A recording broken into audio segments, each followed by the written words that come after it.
Quick reaction to the Billy Joe Chris Eubank Jr. press conference. For a start, Chris Eubank Jr. turned up.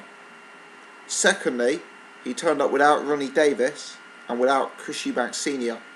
He turned up on his own, without a fleet of security, just on his own. Said that he'd given his father the day off. Now, I know there's a lot of bravado. Could it be that there's some sort of beef between Senior and Junior? Senior didn't want to go, Junior wanted to go. I don't know. Maybe some stuff will come out about that, in the full length of time. But Chris Eubank Jr. I thought did relatively well. He came across very cool, quite calm, quite composed. If anything, Billy Joe seemed to be the one who was slightly more on edge. Seems to be biting a bit more on comments and that sort of thing. Chris Eubank Jr. very sort of reserved, controlled, came across like a guy who sort of knew what he was doing and could certainly handle the big stage. He did make a few bizarre comments, two mainly. The first one was that he didn't think an amateur background was necessarily relevant. Vladimir Klitschko, Floyd Mayweather, Gennady Golovkin, James DeGale.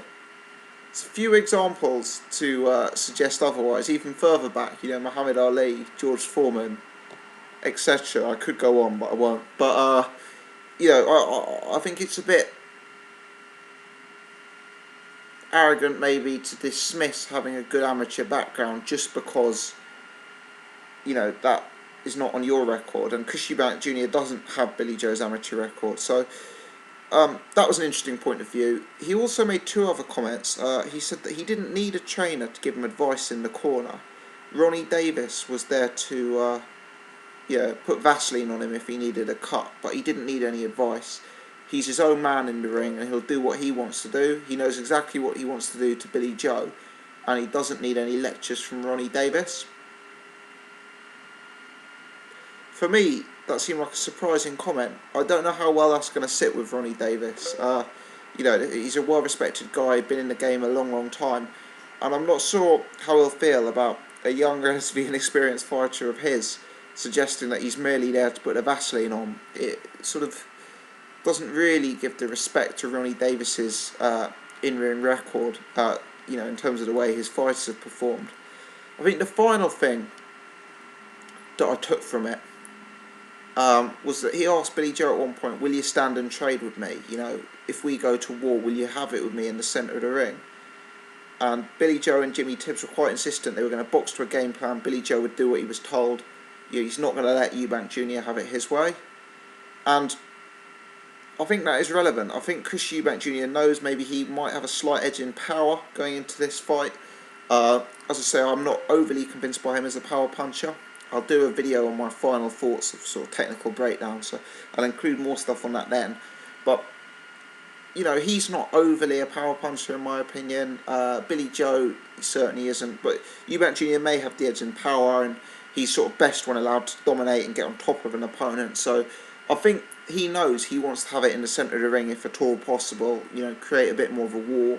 He probably doesn't want a sort of opponent which is moving, etc. I mean, Jimmy Tibbs said the amount of opponents Billy Joe's had who just want to stand there and have a war with him in the centre of the ring plays into Billy's hands. So, a few things that came out. I thought Chris came across well in terms of his persona, his calmness, his control, but quite arrogantly in some of the comments he made. He's quite dislikable when he's, sort of denigrating, or derogating even Ronnie Davis's role, and talking about amateur pedigrees. I don't think he's necessarily going to win many fans doing that. He came across as very cocksure, very arrogant, which probably fits in with the persona he's trying to portray, to be fair to him.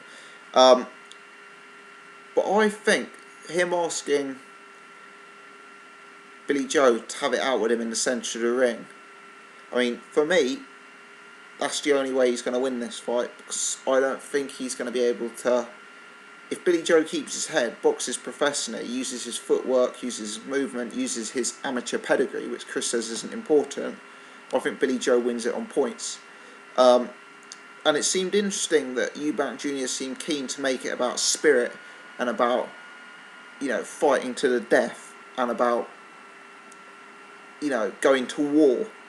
I don't know if he's trying to rile Billy Joe up to make Billy Joe go into that kind of fight, but I believe on the night Billy Joe will follow his pedigree, he will follow what he's being told by Jimmy Tibbs, and we'll see a controlled boxing performance.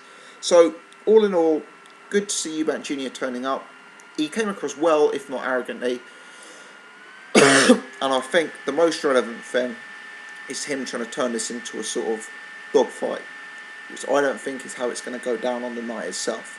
Thanks for watching. Let me hear your thoughts. How do you think both guys did?